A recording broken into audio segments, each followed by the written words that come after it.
Hello loi thoh tuni Sundays bisela dingin lungsit ta le bo na ta Thusim khat ana sayo hitin isai diwa itopic ngo chu Christian minu kita Taona thilbol thei khat ti na sayo hiti tula in sunga minu tam zo hi Thohhat ta tam tao mani hi hin la hi chala hin minu da lo pan na bei minu zong tam taom ta po na hi tunin minu kita ta le Thohhat Taona puma Taojing nu Thusim khat ana sayo hiti hiti Thusim hai I tabanga atao na tu iti gu hinunga ain sunga ipi thilo so hunglongam ti chu lunglu te in achai chan an ngai din phata hin ngai ho ding in wang chen hiti Thusim hi po na lo the hi po na hi loi la pai te kho lungsin ikitip na no ma chu hiti channel hi nana ver kha nai lawa na hin vat pan pan hi la lungsin in hiti channel hi subscribe like le share nei hin bol pi untin ka hin ti ma ve subscribe bor sa hon jong na loi na pai ho kha la ni be subscribe hin bor sa intin ngai lu na nei ten a vel velin tip na ka hin nei ze tun ito sim sei du sei pan tau hitin ai thing long ko khan a hin pasal khat anomi na hi ama hi ahong gol han te la pat zu hi neu newa anadon jing hin la mer si talo le wal hen huna don wang an hi poi ahi ti la hin nunga mer hoi sel pathin ging ta sun zana tao thei nunga kha jang anom kin na hi amanu hin pathin a ha le jingin pathin koma jepa akimuren atao jing jin hi het pha lovin hi ti gol hang judon jing pa ta chun aung ki chang kha han tai amanu jang ta ke sal he jingin hen la pathinin keida ai kot pi kaji chu hitante atin ama jang lung oi selin pathin ai pi hi ti na ke san thimin ajipa dingin atao jin hi ajipa jang hi tilom loma judon chu a hi pon ama ni jang ke long to ten na atong khom hlanin vai akon khom jing honin hi hin la ajipa hi mai jam le taw da lama hin ala sam le jingin a hi ajinun he o hungin mai cham sim te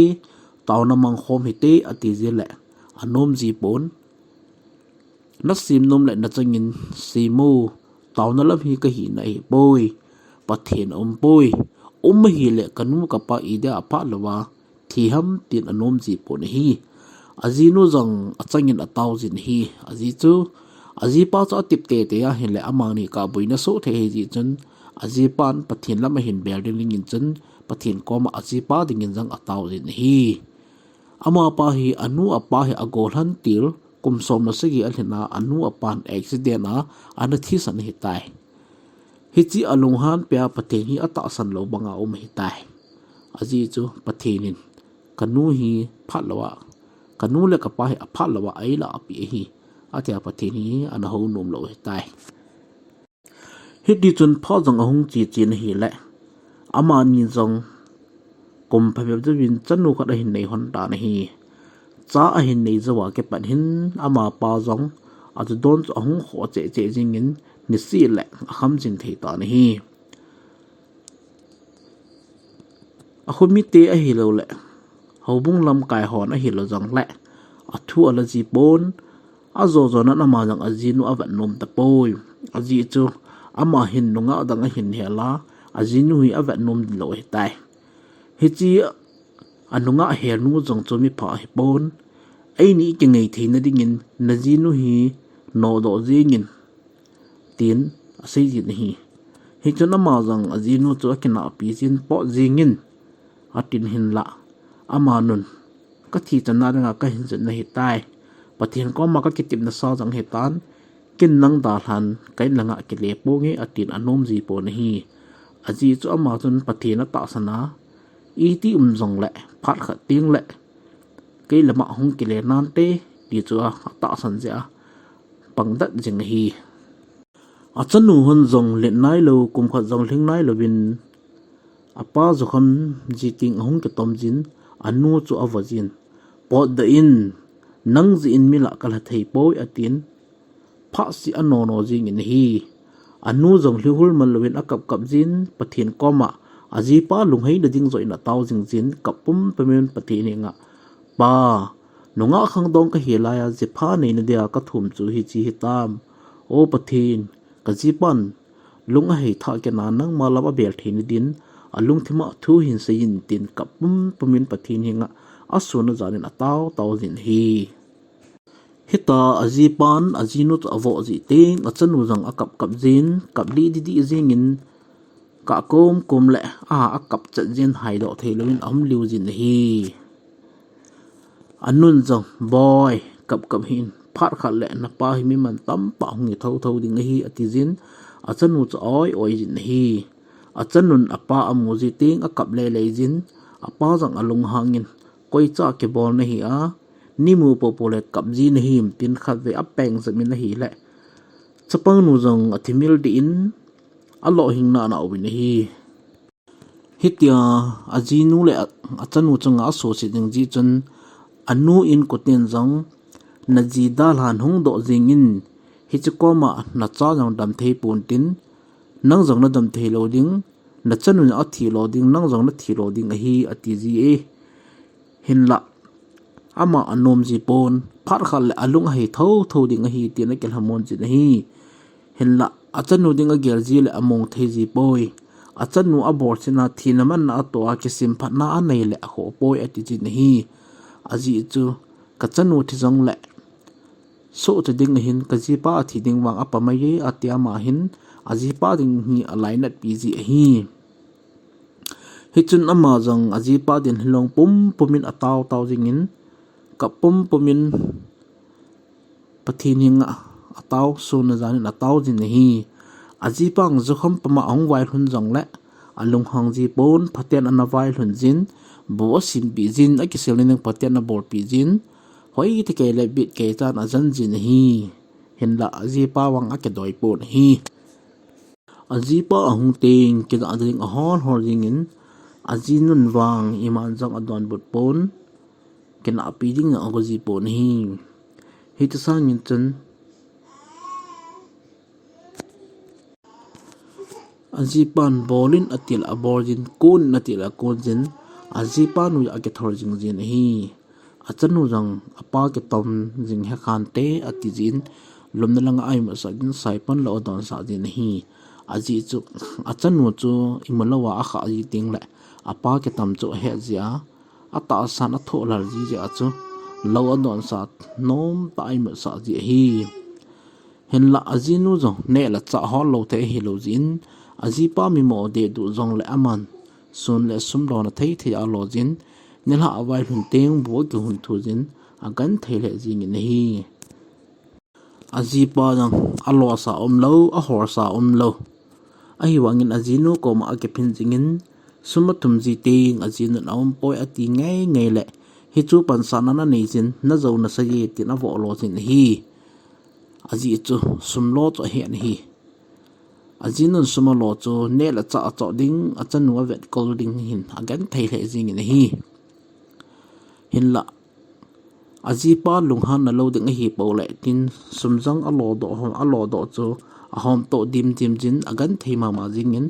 ajipan wang agan thei na a he him po na hi ajipa jang judon na nei lo ting ajinu pon ve sangkol ho chu ke man ta te na ki zu jin ajinu jong ke van na di nei lo di din a ha jin hi ajinu in buten ahung pho chi ole nain ko ten na ki son pi atijin amanu jong agan thei na ke be che zon hi ajinu anung sanga azam ji lo di a khe ji chun a te kho sa che chen agi lo che chen hi chu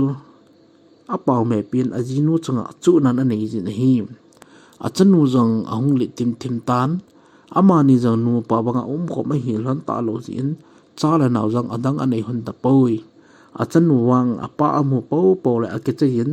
anu koma ake sel jen lomon anei lo ji chen apu te kom nang zo ta na hi hichun ama jang pathian koma atao jingin achanu jong kumge lang ahung hitan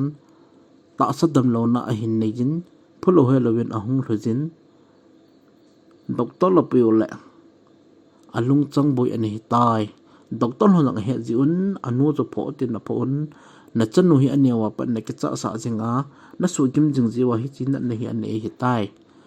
adam to ding a ha sa hlei jing na hi ati na hi aji chu achanu chu alung chang anaboi hi tai dam do zo to ponte ati pi on hi le anu jang a se pe se an ha ka na kamin an la tu jing jang ane non ta pon asuna zan achanu ding bowin atao in ali hol man poi an jang ani ta lo jin a tha jang a chaw le jing tan a kim le jing in ana de asol jang la anom ji pon ama de an jang chu tor go bang ai tai zan khat ama jang ka pum pumin atawin o ka pathen ka hin kho hi la jing tan ka ji da ka taw la ka ji ki khel pon ka hin kho ka hin pi ka chanu a hi le hoi lang ka su ding hitam o ka pathin ka chanu to ka hin kho la khom tan ka hin lo ipya pang ding hitam tin atu te ka jing in anun ahung hlemin boy kana sei pi pe lo ham najipa anglai nom chana na gan theiding na chanu na athilo ding kana ti anangai la chan hite po na te atira hleple achan line na chu ave jo pon ama jang amo ka jing ne hi anu jong achano khan khoding agyanan achute ka jingin hinla ajipa wang ke tha po nahi ama jong ke oilo hi tan tin along thema pathin yang thu en se yang hi tan tin zan khat ajipa yang achano bedin ahungin zuwang ahung kham po nahi hi chuna ma jong in sung ahung lut masangin chan ajinu kana ochang chan alung thema tong khala jingin ama jong ke si le jingin asung lut lovin pa ma akap dan jingin hi ama yang pathin koma atawin pathin nei ngai demin kaima ka chon stai nei ngai demin committee chan nangma lam le kaji ka cha omna lam ha phalawa ka tukla sa ka in kai chon se in ka chanu thiding in na koi tai atin pa ma chate ka hing in hi aji chu ajinu ka no cheng chu nai lo la ajinu po na na chun alung te ma to kha ma jing te ama jong a ke si le jing in hi hichun ama jong ali aketi hulin doctor sung ahunglun ajinu akoyin now nei ngai demin kai mit moji hi phadi ti chan dagan theina na ha sanna kan he phapon na lilo na le ne gimna na chona nan ho jang kan he pon kai ma ta san up sa dening le kai ma hin khon up sa ne ding bowin kan na kipin zula san kan na ke sangolin kan na ke saboyin kachan nu jang i pinan na nei ham tiang kan he papoi nei ngai da min tin athomin ajinu anga atute ka jing in hi amani nu pa jang ate ko henin atute ka thu honin hi ajinun jang ajipa kisi ma ahung chu analung nat pi kinin anake pa pin akana chu ke pa na mi hlin ahung leng do jing in hi amani chan koima na lam lang a he phaban pon avel ho jang a hle so lo po win hi aji chu ajipa hung kisia ajinu akola aka jing chu ni jau se la po na so ke yo ke pa pi so ke yo hi atu tikala yo chun doctor ha kon kol hongin na chanu na ko we atin mo jong ICU sunga agalu no le achanun anuan kowen heno kapa kamu Numei kapa nin ko pin phani ti chan kama kapa kamu popole ka ki achajin nin ko pin khari be mung kate din hi hichun apa jong in sunga galunin achanun apa koma hepa nei ngai demin phani ti chan nang kamu popole ka ke chan ka kapjin na mer jang kamu ngam lo atin apa ko ma ngai dama ke thomi nei hichun apan jong achanu akoi jingin boy kai zo nei ngai demin nani wa pat lung se na me la jong mu khalo kana ka sa san ya tu nya hitin hitai tin apan jong achanu koma ngai dama ke thomi nei apan jong achanu koma nang khelin kai zo thitangi atin achanu akoi jana kaptan jing nei hichun achanun jong apa koma hepa tukal kanu hilung sit in langka sa ji te in kanu akala kata sa anom ji po atila nun jong boy napa himi phata he pawe tu ai ka sa lo de hetai tin achanu akojin amo ka jing in hi apan jong boy ven nanu ka sa ji ta lo ding atin anu chu akoin veta nanu jang kap ta loading nu jing le ta chu atin anu akoi jing le achanu jang hapa na kelom hane kanu hita na bol ban kem khalo atin a hai lal ketan henu iti kadam de ham in lang chi taw te hetslai mon hi kom le kadam thei poi atin anu koma in lang chi taw te tin anun jang boy na dam pale chi du hi na pan nang ja dole len ta so heta atin akitim jo pon pa ma achena ka kap la nei aji chu apo na aka ding chu achanun amu ding chu nom lowa pa ma ka kap jing hi anu jong ali hol jong man pon achate ka jingin hechan apan jong ahong ki tim na nin boy dodi na dei chana inna ami atila chanun hepa inna chitauti doli ka dei wale atin aham do but tapon akam ka jingin hi doctor hon jong hung do bin ama jong akisa danin doctor ho jong along kham hle jingun apan jong doli ka ka chon IC hung lunin achanu za van now hichi hi atin achanun an sang yana mon jong apin akepomin a hai tan pe tai anu jong achute ka jingin boy kapan iti le zu angol de ham na ti lam boy napan zo don ti telo de tai hung thoin ina chitaute atiwang ina don but ta boy hichun doctor hon jang ambulance kanin athilong in mon chan aga pubin aga thawin hi anu bang aka atang thepon apan anu alhe wangin alhem zo alhem bi zo pon ama jong amo khalo jingin hi achanu jong hlana awi do tawin hichna pat ajipan chu adon tapon ajinu chu ngei lu na nei ta in abolin ajinu koma ngai dam athum thum jing ajinu jong heo hita na lungnan khel ri kananga la li tunin achanu honi chu mole iti ke pala diam nang na thi sangin achanu hon athi aman zoi ama he fan gama ai nanga hande hin kesim tha man lovin thilachan damna na tiding ikekom tu lo di oi tai pathin hinga ka tawna pathinin ka tawna asang tai atin ajipa le pathin koma ke pa tu asai sei jing le hichun amanin jang kompa be zawin pathin lung sinin chanu ri le chapani ane honin ke pa te na chang hlom a chang khom hlan ta na hi ajipa jang honungin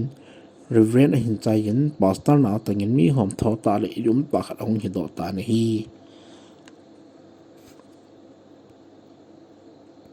tuna ihin sa yo thusim lungsi lum ta chu ingai to le ngai nom jak amin lungsi jang amin mi nu ki ta na za le mi nu taun ha na za la hitabang in sunga lung the hi ti hi isu men lo di bin la pha na hi tauna hi thilbol thei ta hin tauna hi tha ta hin thal pi chang sanga jang ha zo hi numei hon jong najipa chu don hi manin kina pi jing ji hi lang phun jing hi lang sen jing hi lang ke tampe jing hi tauna in don bun lang tauna in hlut jing lang najipa chu kam namo demin ho pi in lang hi le chun judon hi jong le ipi bol hi jong le anga jing the hi numei hi akam ne ma tauna lama ha na pathin lama ha le aji itabang hi jong le achu zo jing the hi tunin igam sungoba minu tauna za le minu hom thona za le minu hapan na za le mi pa tam pa hin kho aki khera sa thein nisa ahi lo la kham na thei zu lo la aya ko nin jang ahin kho ki khera sa thein hi chi imadang ji hi bon tauna thilbol theile tauna tha za le hi nang jong na ji pa chu hitabanga chon hi le pathin hinga tawin nang thum la chun pathin na tauna hin don beding new khat ding le lo pi na na ki mo tho ding hi pathin sumi hlin pathin na taw chingin pathin ni na tauna asan ding hi tunia ito si mihin seo apat na pat achai chan lunglut ta hin ngai jo si chunga ke pa tho ka hin si pathin in pat theina bo hen